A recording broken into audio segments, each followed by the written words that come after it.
This is the SPL Express, the show that you need to watch to get a recap of what's happened in the Singapore Premier League as we also look ahead to the weekend's action. We have Rhysh Roshan Rai as always. First, let's dive into Matchweek 2's results very quickly. Arguably the result of the weekend on Friday at the Tampines Hub. Geylang International stunning defending champions Lion City Sailors by 1-0. On Saturday, we saw Albirex Niigata return to winning ways against Balestier Khalsa, thumping them 6-0. And on Sunday, what started out as a cagey affair ended up in a 4-goal thriller. Tanjong Pagar and Hougang United sharing the spoils at 2 apiece. And after 2 weeks of action, this is a look at the standings. Tanjong Pagar are on top. Yep, your eyes are not deceiving you here.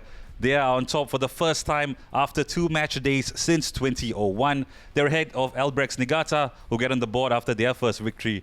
And the Lion City Sailors are in third after an inferior goal difference to Albirex Niigata, who of course scored 6 goals in their game against Balestier Khalsa. So what a weekend of football we've had. Rhysh Roshan Rai is here with us. Roshan, what were your 3 takeaways from the 3 games? Let's start with Geylang's win at the Sailors. Yeah, Geylang's win at the Sailors, I mean, incredible. What a surprise result, but a deserved one for the Eagles. You know, I thought they were fantastic the way they set themselves up in possession. They were brave and they were able to play it through the lines. What a set of players that they've got there as well. It's almost like a completely new team for Noor Ali, but it still looked good. They look structured, they look organized. You could see the style of play that Noor Ali likes to employ with his teams. Second half, they had to dig in a little bit. Of course, there was that red card for Pedro. It didn't help the Lion City Sailors. But Geylang, I think, deserve winners at the end of that one, especially when you think about the impact of some of the new players that come in. And I'm talking about the foreign signings. And you go through that core. Rio Sakuma looked really good in central defense alongside Faisal Roslan. And then in midfield, Tezuka, who last season for me was one of the best central midfielders in the league. He adds his composure and is a big part of Geylang's possession-based game. Bezakor as well, you know, coming in and making an impact, scoring a great goal. And then Sime Zuzul. I'm surprised, you know, that Sime Zuzul doesn't get more praise than he does at the moment, because for me last season he was absolutely outstanding, and it looks like he's carried on this season as well. Well, the atmosphere at our Tampines Hub was electric on that day. The fans were ecstatic as expected, and so was the coaching staff of Geylang International. Let's first hear from Noor Ali. Definitely to start a season on a positive note, getting the 3 points, especially playing against the big team in Singapore. I think the boys were brilliant throughout the day, throughout the 90 minutes. You know, they really put in a lot of effort, especially in the second half, you know, where we have to defend when they bring in people like Diego, Max and Kim onto the field. We predicted that at least Kim will start the game, but he didn't start the game. But when he came on, I think the boys stick to whatever we worked throughout the week, and it's nice to see that, you know, they managed to stop Kim. I think it's not easy to stop him, you know, except if I'm on the field, then it's okay. So Noor Ali, understandably very happy with his team's performance and the result.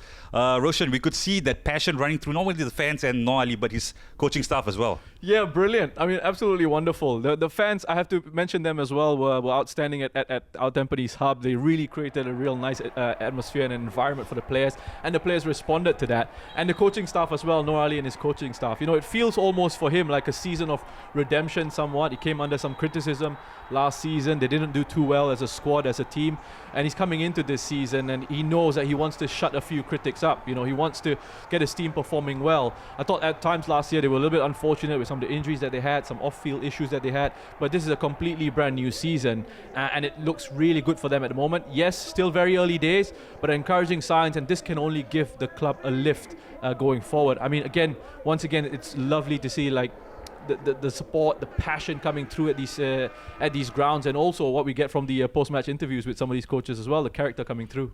Well, Albirex Niigata, they showed character to find their goal-scoring form once again, and what a way they did it in style. 6-0 against Balestier Khalsa. I mean, Albirex, right? 5 of the 6 goals were scored off headers. So it certainly looks like they had a game plan, a plan in mind of where they were going to attack this Balestier side. Look, I mean, if you had told me that the result would have been 6-0 at the end, I don't think I would have believed you at half-time, because it was pretty close, 1-0. But Albirex did control a lot of the game, and I think they create lots of chances. They do create lots of opportunities. What has been missing for them, I think that hurt them towards the end of last season and at the start of this season, is they haven't been able to finish off their opportunities. But here they absolutely took their chances and they absolutely punished Balestier big time. And honestly, it could have been more than the 6. Korai Tanaka, brilliant. You know, I think he was upset that he missed a couple of good chances against Tanjong Pagar United. Went into training and they worked on their finishing in training, and boy, it's paid off big time for them. What's the one thing that impressed you the most about Albirex on that day? I think the fact that, once they sort of took the lead, they just went up a gear as well. And there was complete control and domination. And they looked confident. I don't think they looked really confident against Tanjung Pagar, conceding those 2 early goals and then struggling to really get into the game. But this one, I think they looked a lot more like the Albirex that we know. And I know it's a completely different Albirex side with a new coach, so to speak, a newish coach, this from last season anyway. And so you're starting to see that method, that rhythm coming into their game. And it was just really a joy to watch. The fact that, you work hard in training to work on the things that you didn't do so well in the last match day, and to see that come off on the pitch, I think, it gives coaches, it gives players a lot of satisfaction. Well, we had a satisfying game at the Jurong East on Sunday as well. Tanjung Pagar and Hougang United, 2-2 draw in that one. It started off a bit static in the first half, and it burst into life in the second half. A little bit slow, I think, right? From a neutral's perspective, if you're watching it. I know conditions were difficult. Singapore can get incredibly hot and humid and difficult for the players at times. But yeah, from a neutral's perspective, it wasn't that exciting. And also that comes down to the style of play. I think Hougang looking to try and play out a possession-based game, play out from the back and draw Tanjung Pagar towards them. At times you had to be a little bit patient as well. But they did create some opportunities through that style of play. Eventually, it came to life, right? I think the changes over the last 20 minutes or so, the likes of Amri and Nizam coming on, helped to change the game, opened it up a little bit more, and that's where the goals started to flow. And in the post-match interview, Firdaus Qasim was stepping in for Clement Teo, who was ill on the day. He had this to say. We played very well. I told the boys just after the game that if we continue to play the same way that we did, we will win a lot more games, for sure, a lot more games. I think it's a very entertaining game, especially in the second half. We controlled, I would say, almost the entire game. Yeah, so of course, there are teething issues in terms of how we want to play in terms of the possession game, in terms of trying to find solutions, and the opposition also they have good plans trying to stop us. But I think we created more than enough, for sure, more than enough to win the games. So I'm very happy with the performance, but of course the results, I think we could be better. What's more important for us is that we are creating a lot more chances, and we score 2 goals today. So moving forward, I think it's very clear is the other side of the pitch that we need to fix. So Hougang still looking for their first win of the season, but as Firdaus mentioned earlier, he's focusing on the performances. Roshan, is there a difference between what coaches see and what fans might see on the pitch? Yes, of course. I know we all see the game differently. We all have our own perspectives on the game.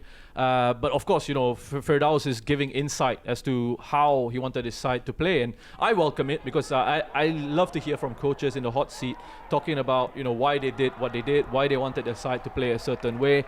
And he expressed, his himself about it. He spoke about it on social media, on Twitter, saying that, he had some questions were asked of him about why they're playing this way. And he sort of explained it was about chance creation, basically trying to attack that defensive line and see if they could then, create opportunities for themselves to win matches. Look, there's all sorts of different ways to play football, all sorts of different styles, and this is something that him and his staff at Hougang believe will get them the results. Good luck to him. As a coach, you got to, I think, set your own way of playing and see if that's the way to go out and try and win games. Ultimately, as he mentioned in his interview as well, the performances might be good, it might be nice to see, nice to watch, easy on the eye, but the results have to come in. Another talking point from that game, an incident involving Ryo Nishiguchi. Yep. For you, was that a straight red? I think it should have been a red card. When I was watching it, I thought that was a kick out from Nishiguchi. He tumbled over. There was contact there. He tumbled over, and I saw him actually kick out at the Hougang player. And I thought he was going to be sent off.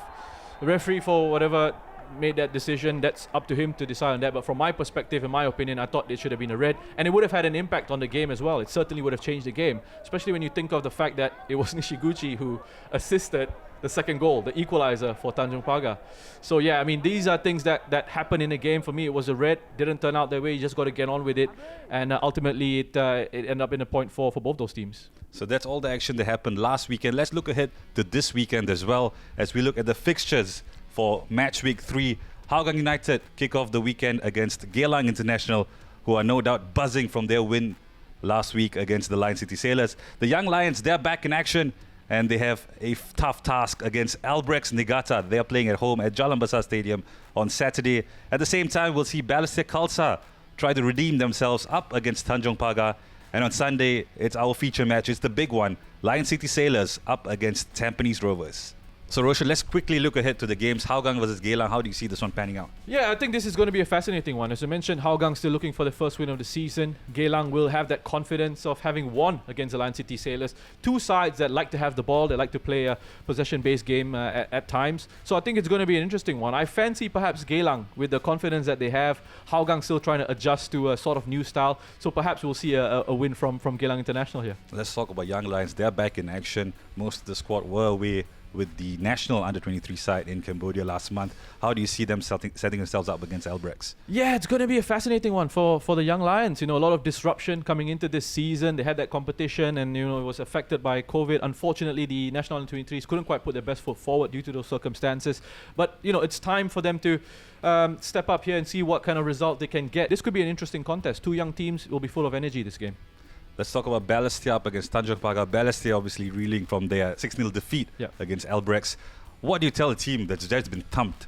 You just got to really just forget about it and put it behind you, right? You have to move on. That's done. There's nothing you can do about the previous result. All you can do is look at the videos of it, try and analyze it and say, this is what perhaps we could have done better. This is what we could have fixed. This is what we're going to look to be working on coming into this game. It's a great opportunity for Balestier here to show us all what they've learned from that 6-0 thumping. Was it just a bad day at the office? Was it something to be really concerned about? We'll find that out in this game against a buoyant-looking Tanjong Pagar United side who are looking so good at the moment because, you know, when they came into this campaign, everyone thought they perhaps don't quite have the squad. But their foreign contingent and combined with the local players that they have in there, there's a good meld, there's good quality, there's good team spirit, and you can see that fight throughout the squad working out for them.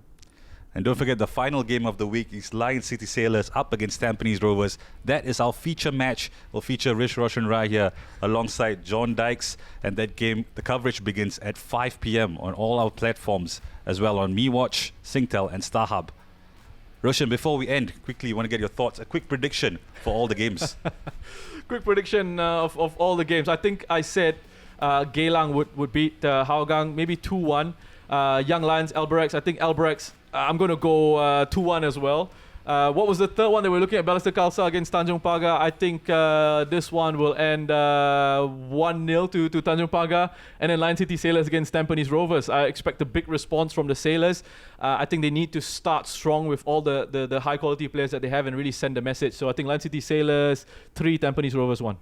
Well, we'll hold you accountable again next week to see if you pull this off. Guys, don't forget, you guys can comment as well. Share your predictions with us. And don't forget to follow all our social media channels for all the latest on the Singapore Premier League. Roshan, it's been a pleasure. As always. Till next week. See you. Take care.